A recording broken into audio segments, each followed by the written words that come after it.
Hello viewers, I doctor S V K Lal welcome you all in my YouTube channel. मेरे YouTube channel में आपका बहुत बहुत स्वागत है। अगर आप इस चैनल पर नए हैं तो चैनल को लाइक शेयर और सब्सक्राइब कर लें। आज हम आपके लिए लेकर के आए हैं कोलिजन, ये वर्क एनर्जी और पावर वाला जो चैप्टर है उसके लास्ट में आप देखेंगे। तो क्लास 11वीं का जो इस चैप्टर में लास्ट में है कोलिजन। तो सबसे पहले कोलिजन का मतलब क्या होता है कि जब दो वस्तु टकराता है तो टकराने के बाद क्या होता है, डिफॉर्मेशन होता है। डिफॉर्मेशन के बाद फिर उसका रिपेयरिंग होता है। तो हम देख सकते हैं, when two bodies collide it so happen that deformity is formed at the point of collision and simultaneously from the body a natural force begins to act to repair the deformity. This natural force produces a spring after collision. The deformity is required and the body springs up. अब एक property है जो इसके deformation को ठीक करता है। उस प्रॉपर्टी का नाम है elasticity. The property of body which makes it to acquire the original shape is called elasticity of the body, and it is due to this property the body springs up after collision. So elastic property is present in all bodies almost in some measure or large, and it doesn't depend upon the shape of the body but upon the matter of the body of which it is made. हम देख सकते हैं कि लकड़ी का गेंद जो है ज़्यादा उछलता है, लकड़ी का प्लास्टिक का उससे कम और लकड़ी का उससे कम।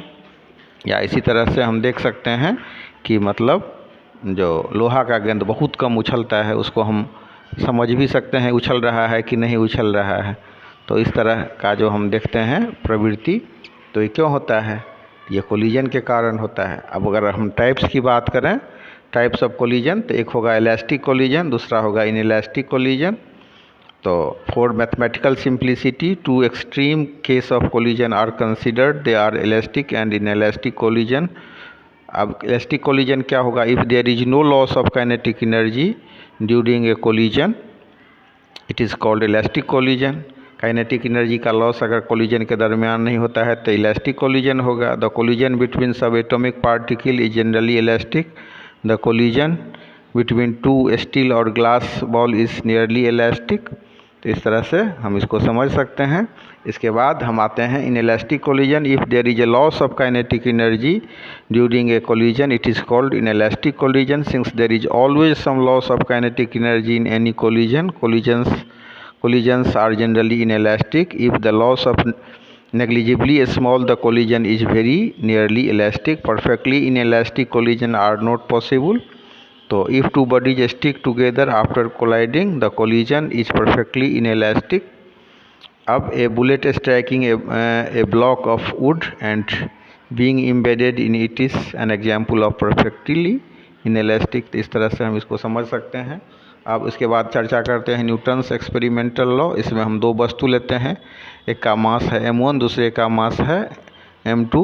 m1 मास वाला वस्तु u वेलोसिटी से चल रहा है और मतलब m2 वाला u डैश से, और टकराने वो दोनों टकरा जाता है। मतलब u जो है सो u डैश से ज़्यादा है तो टकरा गया, टकराने के बाद उसका वेलोसिटी चेंज हो जाता है। मतलब एक जो वस्तु है m1 वाला उसका वेलोसिटी हो जाता है v, m2 जो मास है उसका हो जाता है v डैश।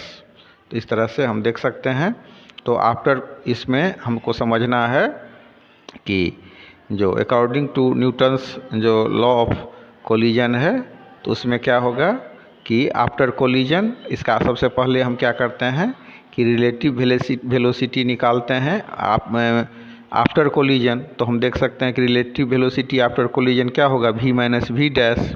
बिफोर कोलिजन होगा u माइनस यू डैश। तो न्यूटन्स जो लॉ ऑफ कोलिजन है उसके हिसाब से according to Newton's law of collision v minus we dash upon u minus you dash बराबर ए निगेटिव कांस्टेंट। अब अगर इस निगेटिव कांस्टेंट को हम मतलब e से डिनोट करें तो हो जाएगा, हमारा इक्वेशन बनेगा v minus we dash upon u minus you dash बराबर माइनस ई। इसी को अगर हम तोड़ करके लिखें तो लिख सकते हैं v माइनस वी डैश बराबर E minus E U minus you dash बराबर E U minus you dash. इसको मान लेते हैं इक्वेशन फर्स्ट। अब फिर हम समझते हैं कि अगर मतलब हम conservation of momentum, law of conservation of momentum देखें तो उस हिसाब से हमारा क्या होगा, M U plus M dash U dash, मतलब M one U plus M two U dash बराबर M one V plus M two V dash. तो ये हो गया हमारा इक्वेशन 2। अब हम देख रहे हैं कि एक गेंद को हम गिराते हैं h ऊंचाई से, दूसरे बार फिर उछलता है h1 हाइट तक, फिर तीसरे बार h2 हाइट तक, फिर चौथे बार फिर h3 हाइट तक, फिर h4 हाइट तक। तो इस तरह से हम इसका h1, h2, h3 का वैल्यू निकालेंगे। तो उसको निकालने के लिए क्या करते हैं, सबसे पहले हम देखते हैं direct impact on a fixed horizontal plane. इस इक्वेशन से हमारा निकल जाएगा यू स्क्वायर बराबर 2gh। तो यू बराबर क्या होगा, √2gh, और जीरो बराबर होता है माइनस, माने यू माइनस जी टी, तो टी बराबर हो जाएगा यू बटा जी टी। तो यू का वैल्यू हमने निकाला है √2gh, तो ये हम लिख सकते हैं यू बटा जी बराबर √2gh अपॉन जी, ये बराबर हो जाएगा √2h अपॉन जी।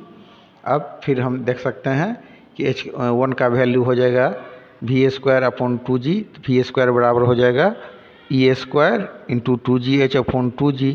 तो इसको हम 2g कैंसिल हो गया, तो क्या बचा, ई स्क्वायर h। तो फिर t1 and for t1 we have v बराबर gt1। तो t1 का वैल्यू कितना होगा, v बटे जी, v इसको हम लिख सकते हैं बराबर ई यू अपॉन जी। तो ये हो जाएगा हमारा ई टी। अब फिर हम देख सकते हैं कि h2 बराबर ई स्क्वायर h1 बराबर हम लिख सकते हैं E square into E square h बराबर E4h। h3 बराबर क्या हो जाएगा E6h, h4 बराबर हो जाएगा E8h। इस तरह से हम निकाल सकते हैं और लिख सकते हैं, it is clear from this that the height h1, h2, h3 are in geometrical progression whose first term is h and the common ratio is e square. अब इसको समझने के बाद फिर हम एक जो direct impact of two spheres के लिए लिखेंगे इक्वेशन, v डैश बराबर m u 1 plus e u m1 u 1 plus e plus u dash m2 minus e m upon m plus m1। तो इस तरह से हम इसको समझ सकते हैं। फिर मोशन इन अपोजिट डायरेक्शन को भी समझ सकते हैं। तो उसमें होगा v डैश बराबर m u 1 plus e minus you dash m minus e m upon m plus m dash. तो इस तरह से हम इसको समझ सकते हैं। फिर direct impact of the two bodies भी हम देख सकते हैं, v डैश बराबर 2mu upon m1 plus m2 plus m2 minus m1 u dash